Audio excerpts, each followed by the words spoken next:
TV का खास show Rahul का अग्निपथ देख रहे हैं आप। मैं हूं आपके साथ पूजा।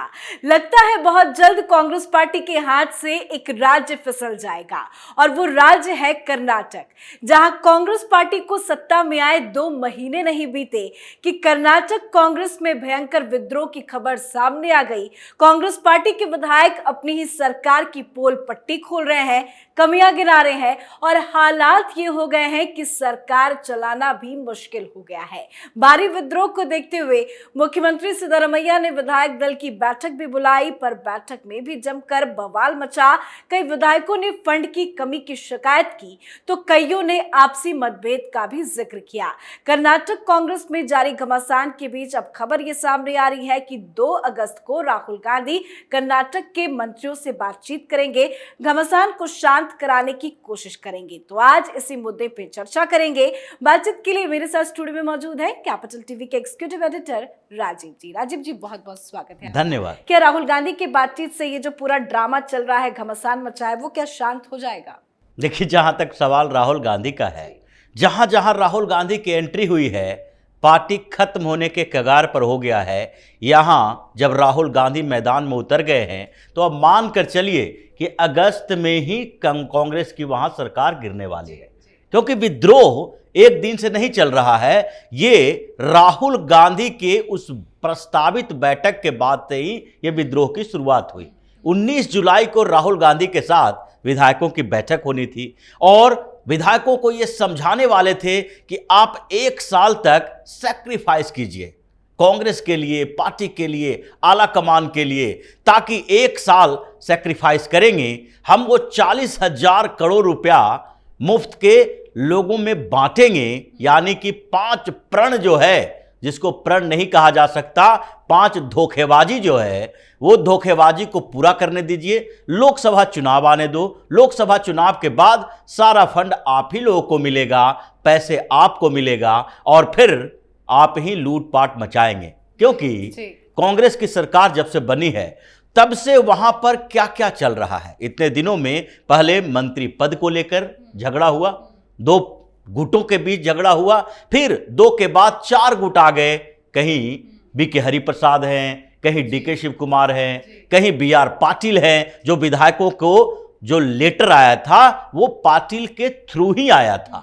तो ये सारे के सारे जो नेता हैं वो अलग अलग गुटों में बटे हुए हैं, सिर्फ इसलिए कि मलाई किसे खानी है।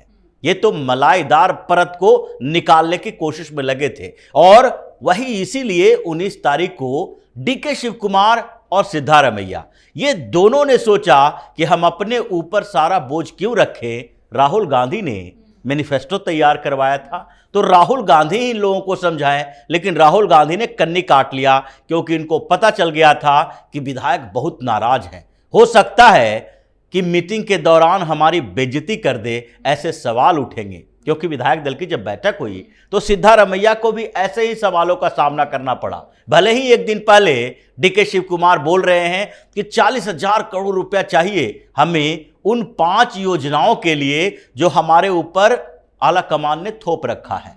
तब उनकी बात नहीं मानेंगे तो डिप्टी सीएम का पद भी चला जाएगा, जो स्थितियां अभी कर्नाटक के अंदर है। तो इसलिए विधायकों के लिए हमारे पास पैसा है ही नहीं, फंड ही नहीं है। और उसके बाद भी जब सिद्धारमैया ने विधायक दल की बैठक बुलाई तो उसमें भी सब लोगों ने ऐसे ही सवाल किए कि हम विधायक हैं और हमारे लोग जब जब हम क्षेत्र में जाते हैं तो हमसे सवाल करते हैं कि आप हमारे लिए क्या कर रहे हैं। सरकार तो मुफ्त में जो योजनाएं चला रही है वो पूरे कर्नाटक के लिए है। हमारे यहाँ जो विकास होना है, जिसके लिए ये जो ठेकेदार हैं, हर लोगों के क्षेत्र में कुछ ठेकेदार होते हैं जो कि इन लोगों को कमीशन देते हैं। तो उन लोगों ने कांग्रेस के लिए वोट दिलवाया था। क्यों दिलवाया था? क्योंकि जब उनकी सरकार आए तो इन लोगों को ठेके मिले। अब वो चुपचाप देख रहे थे और अब वो बेरोजगार हो चुके हैं। इसलिए दबाव ग्रासरूट लेवल से है, जहां से विधायकों के पास आया। विधायकों ने अपने अपने क्षेत्र में मंत्रियों को बोला, फिर सीएम के पास लेटर गया।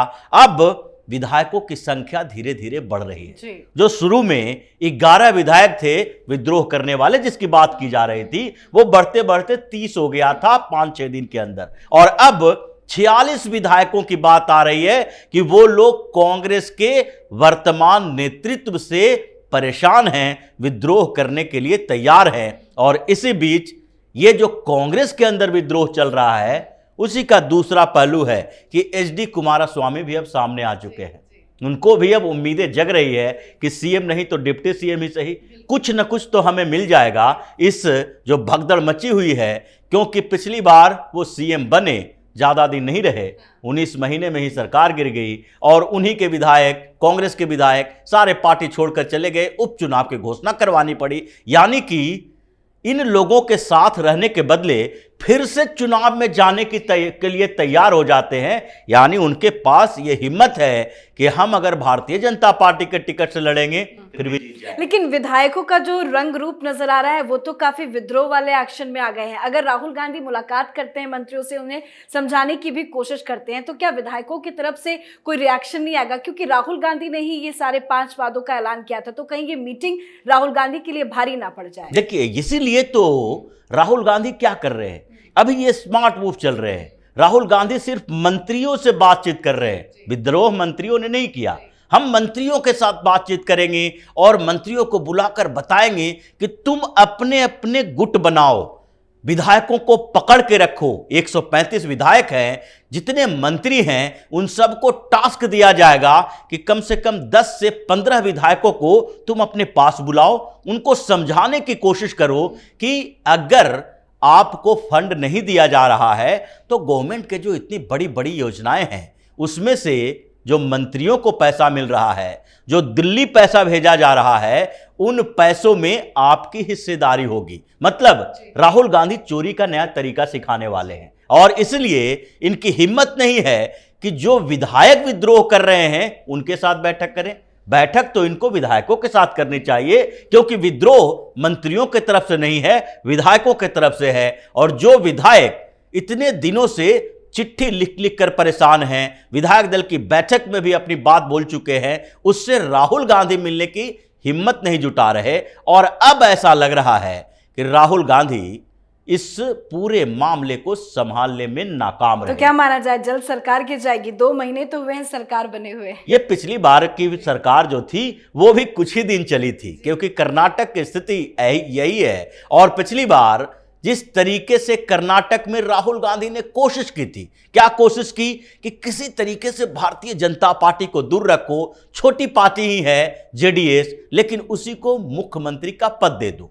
और वो जो योजना थी इनकी वो सफल नहीं रही। कुछ समय के अंदर ही 19 विधायक छोड़ के चले जाना, ये बड़ी बात होती है कि जिसकी सरकार है उसी के विधायक विद्रोही हो गए हैं। ये छोटी मोटी बात नहीं है, क्योंकि कांग्रेस वाले तो हमेशा आरोप इस बात की लगाते हैं कि सरकार बनाने के लिए भारतीय जनता पार्टी पार्टियों को तोड़ती है। यहां तो सरकार तुम्हारी है और तुम्हारी सरकार गिराने के लिए पार्टी के विधायक छोड़कर जा रहे हैं, जबकि उसे पता है कि सरकार गिरेगी तो हमारी विधानसभा की सदस्यता खत्म होगी, फिर से चुनाव में हमको उतरना पड़ेगा और सारे लोगों को मंत्री तो नहीं बनाया जा सकता। लेकिन फिर भी वो हिम्मत कर चुके हैं, तो इसका मतलब है कि इस बार भी ये रुकने वाला नहीं है। पिछली बार तो सिर्फ 19 विधायक थे जो विद्रोही थे, इस बार तो 46 विधायक जिसकी लिस्ट आ चुकी है कि इन लोगों को समझाने की कोशिश की जा रही है। ना वो डीके शिव कुमार की बात सुन रहे हैं, ना ही सिद्धारमैया की बात सुन रहे हैं।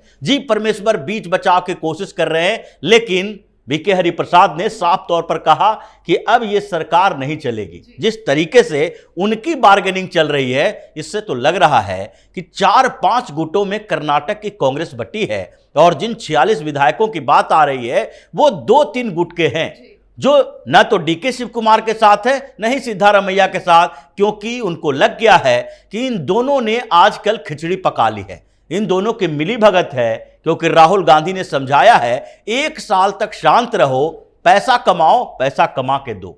इसलिए इन दोनों को ही अपने आसपास फटकने न दो और तभी ये राहुल गांधी की एंट्री होने वाली है।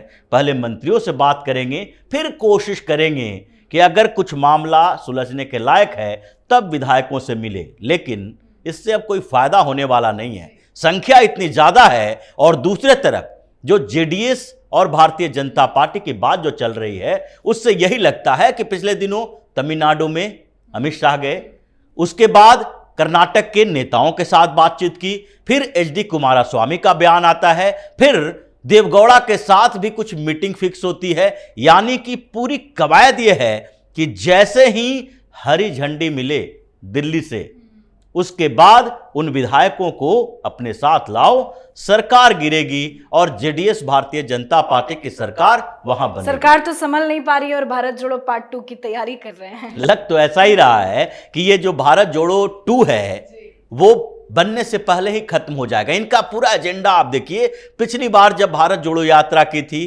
केरल से शुरुआत की थी, अब कह रहे हैं 300 किलोमीटर राजस्थान में ही चलेंगे। भाई राजस्थान में तो पिछली बार भी गए।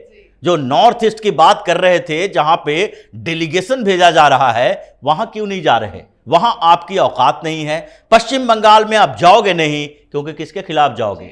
ममता बनर्जी के खिलाफ। अगर भारत जोड़ो यात्रा करोगे तो जिस तरीके से दिल्ली और पंजाब में इन्होंने भगवंत मान और अरविंद केजरीवाल के खिलाफ बोला था, ममता बनर्जी के खिलाफ भी बोलना पड़ेगा कांग्रेस के कार्यकर्ताओं के दबाव में। तो ये उन्हीं जगहों पर जाएंगे जहां भारतीय जनता पार्टी और कांग्रेस आमने सामने हो, क्योंकि ये जो इंडिया का संगठन है ये बिखरता दिख रहा है और कुछ दिन में ये भी बिखरेगा, सरकार भी गिरेगी और फिर राहुल गांधी कुछ समय के लिए अंडरग्राउंड हो जाएंगे। बहुत बहुत धन्यवाद सर समझाने धन्यवाद। के लिए। तो राहुल गांधी कर्नाटक कांग्रेस की मुसीबत को कम करने की बजाय और बढ़ाने का काम करेंगे। वैसे राहुल गांधी से इससे ज्यादा कुछ उम्मीद भी नहीं की जा सकती है। बताया तो ये जा रहा है कि राहुल गांधी मंत्रियों से, कर्नाटक के लोगों से कांग्रेस द्वारा किए गए वादों को पूरा करने के लिए सामूहिक रूप से काम करने का आग्रह करेंगे। पर बवाल इसी मुद्दे को लेकर मचा है और डिप्टी सीएम तक कह चुके हैं कि विकास के लिए फंड नहीं है। तो राहुल गांधी के जनता से किए गए वादे अब कांग्रेस पार्टी के लिए ही मुसीबत पैदा कर रहा है। इस पे आप अपनी राय कमेंट करके जरूर लिखें। देखते रहिए कैपिटल टीवी। नमस्कार।